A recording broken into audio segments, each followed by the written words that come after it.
আলহামদুলিল্লাহ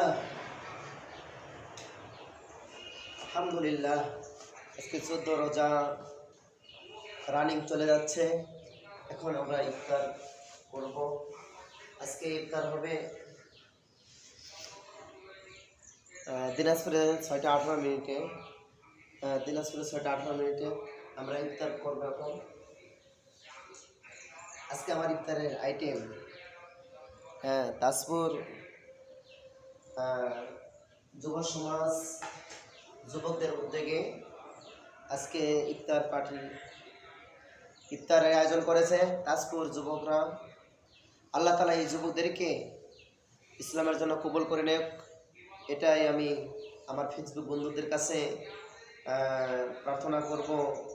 তারা যাতে আল্লাহ তাআলা মেহমান হইতে পারে। ফেসবুক বন্ধুরা, আপনারা সকলে আমার তাজপুর নতুন হাট যুবক ভাইদের জন্য দোয়া করবেন। তারা যাতে আল্লাহ তাআলার আরশের ছায়ায় স্থান আল্লাহ তাআলা তাদেরকে প্রদান করেন। আজকে এই যুব সমাজ